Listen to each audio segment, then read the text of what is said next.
South India shopping mall, the wedding మంత్ర, సరికొత్త wedding collection, south India shopping mall.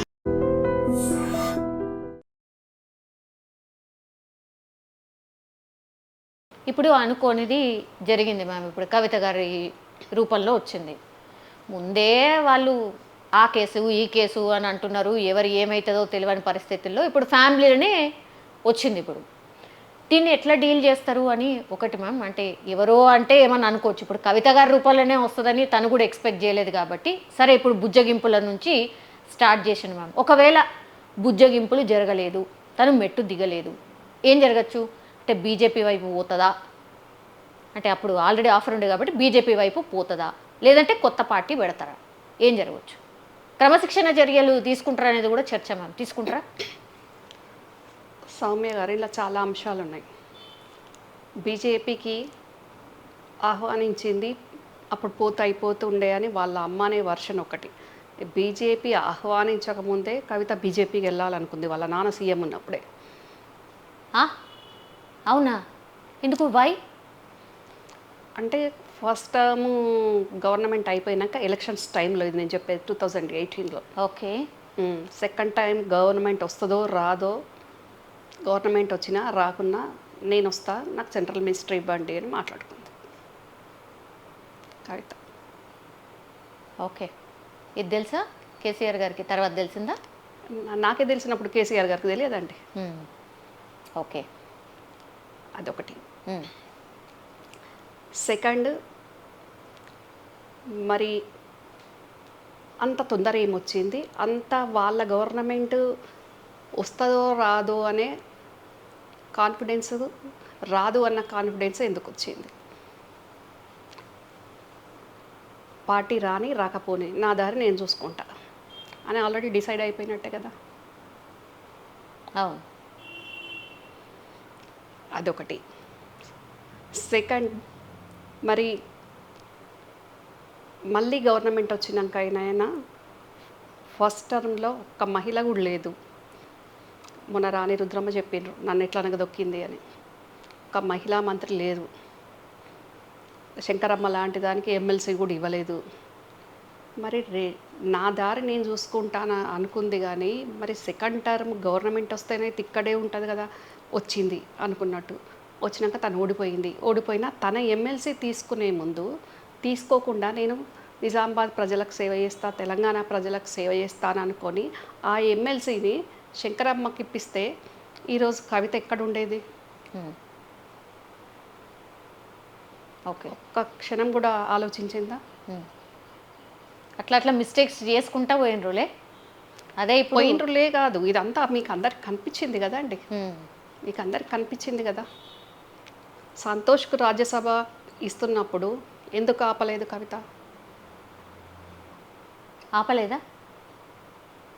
KTR ఆపాడు, కవిత ఆపలేదు కదా. అప్పుడు కవిత సంతోష్ ఒకటే కదండి, ఇప్పుడు పడట్లేదు. కానీ వాళ్ళిద్దరు ఒక టీం కదా అప్పుడు. ఇప్పుడు ఎవరి టీం వాళ్ళు. కానీ అసలు ఆ పవర్ ఎంజాయ్మెంట్లో అసలు పబ్లిక్ గుర్తొచ్చిండ్రా? పార్టీ క్యాడర్ గుర్తొచ్చిందా?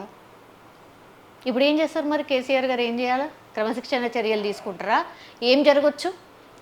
అయితే ఇప్పుడు కవిత కూతురు కాబట్టి రాయబారం పంపిండ్రు. అది మరి శోభమ్మ బాధకో లేకుంటే పార్టీ నష్టపోతుంది అని కేటీఆర్ అనుకో, కేటీఆర్ హరీషో వీళ్ళు అనుకోనో, ఏదో ఒక రకంగా అయితే దూతలు వచ్చిండ్రు. మనం 2009 నుంచి చూద్దాం, ఎంతమంది పార్టీ నుంచి వెళ్ళిపోయినరు. వెళ్ళిపోయిన వాళ్ళు ఎవరు లేఖలు రాయలే. వెళ్ళిపోయినాక, వెళ్ళిపోకముందు రాయలే ఎవరు అలిగేషన్ పెట్టలే. వెళ్ళిపోయినాక వాళ్ళకి ఏ విధంగా బాధ అయింది అని చెప్పిండ్రు. ఆల నరేంద్ర గారు పోయిరి, విజయశాంతి గారు పోయిరి, రవీంద్ర నాయక్ పోయిరి, విజయరామారావు గారు పోయిరి, దిలీప్ కుమార్ పోయిరి, నేను ఓతి. మరి మాకందరికి ఎందుకో బ్యాక్ టు పెవిలియన్ రమ్మని చెప్పలేదు? ఇంకా చాలామంది ఉన్నారు. నాకు ఇప్పుడు కొన్ని ఎగ్జాంపుల్గా చెప్పాను. కేటీఆర్ మొన్న మాట్లాడాడు కదా, పార్టీ లైన్లో ఉండాలి, నాతో పాటు ఎవరికైనా ఇదే సూత్రం, ఇదే అని అన్నాడు కదా. అవును. ఏం చెప్పకనే చెప్పిండ్రు ఆయన? మరి ఆ ఈటల రాజేందర్ గారు కూడా ఉన్నారు, మర్చిపోయాను. అవును, అవును. ఇట్లా చాలా మంది ఉన్నారండి. ఉమ్, మరి వాళ్ళందరికీ వాళ్ళు ఏమి ముందు ఏం డిమాండ్లు పెట్టలేదు. వాళ్ళు అన్నది ఒకటే, కలుస్తలేరు. మనం ఇచ్చిన హామీలో మనము మళ్ళీ మన ప్రభుత్వం రావాలంటే మనం చెప్పినవి నెరవేర్చాలను ఏదో మాట్లాడడానికి వాళ్ళందరూ వచ్చినారు. వాళ్ళకి యాక్సెసిబిలిటీ లేక వాళ్ళు ఇబ్బంది అయినారు. టీ న్యూస్లో పనిచేసిన రాణి రుద్రమ్మ నుంచి మొదలు పెడితే ఇంతమంది, రాణి రుద్రమ్మ నుంచి రామారావు దాకా అయిపోయాయి. మరి వీళ్ళందరూ చేసిన తప్పులేంటి? వీళ్ళందరికీ వాళ్ళ పార్టీకి ఏం నష్టం వచ్చింది, ఏం కష్టం వచ్చింది? ఇప్పుడు ఓన్లీ కవితకే రాయబారం పంపినరు అంటే, మీరు ఇదివరకు పనిచేసిన వాళ్ళు ఇప్పుడు ఏం మెసేజ్ ఇది? ఇప్పుడు పనిచేస్తున్న వాళ్ళు మీరు ఎడవస్తే ఏంది, ఎడదొస్తే మాకేంది? ఓన్లీ ఇక్కడ కుటుంబమే ఇంపార్టెంటా? అంతే కనిపిస్తుంది కదా. ఉమ్, అది కేసీఆర్ గారు అనుకోరు అట్లా. కేసీఆర్ గారు అట్లా అనుకుంటే కవితనే ఫామ్ హౌస్కి పిలిపించుకొని మాట్లాడేది. ఇదంతా శశికళ, శోభ వీళ్ళు చేసేది ఇదంతా. అది ఆ గండ్రమోహన్ రావు ఎవరు అనుకున్నారు? ఉమ్. శకుని సంతోష్ బావకు బావ. అచ్చా, మళ్ళా ఓకే. మరి అంటే అది ఎట్లుంది చూడండి మీరు.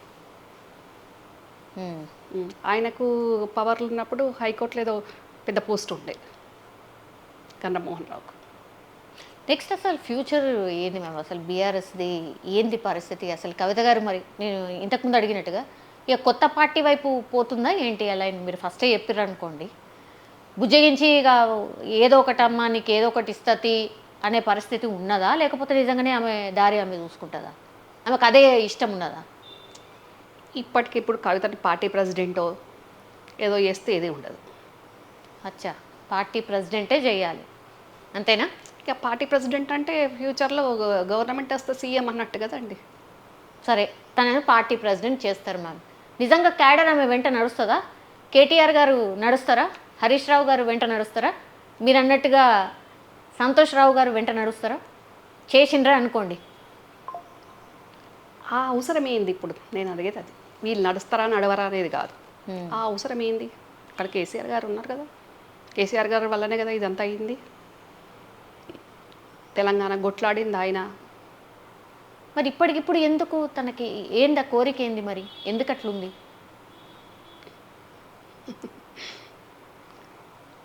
ఎందుకు అట్లా ఉంది అంటే అట్లా ఉంది. నేనే ఫస్ట్ అవ్వాలి నాన్న తర్వాత అని. నాన్న తర్వాత అని అనుకోవాలి. కానీ నాన్న ఉన్నప్పుడే ఎందుకు? నాన్న ఉన్నాడు కదా. ఓకే, పార్టీ ప్రెసిడెంట్ చేస్తేనే ఉంటారు, లేదంటే ఆమె దారి ఆమె చూసుకుంటారు, అంతేనా మ్యామ్ మీరు చెప్పింది? పార్టీ ప్రెసిడెంట్ చేస్తేనే అని కాదండి, అట్లా ఉంటుంది ఇంటెన్షన్ అని యా, చెప్తున్నా. మెయిన్ ఓకే, ఇంటెన్షన్ అది. ఓకే. ఇప్పుడు నేను చెప్పడం కాదు సౌమ్య గారు, మొన్న మీటింగ్ తోటి మీరే చూసిండ్రు. అయినా అక్కడ ఒక కేటీఆర్ ఉంటేంది, బయట ఇంకా గ్రౌండ్లో కటౌట్లో అందరు ఉన్నారు. ఏమవుతుంది? ఆ బొమ్మలు లేకుంటే మునిగిపోయేదేముంది, ఏదయ్యేదేముంది? మరి అట్లంటే ఇప్పుడు ఓడిపోయింది కవిత, మరి కేటీఆర్ గెలిచిండు కదా, హరీష్ గెలిచిండు కదా, ప్రజలతోటి గెలుస్తూనే ఉన్నారు కదా, వాళ్ళు ఓడిపోవట్లేదు కదా.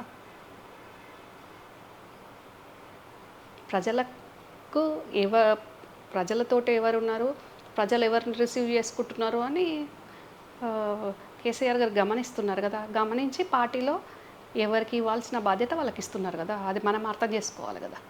ఓకే.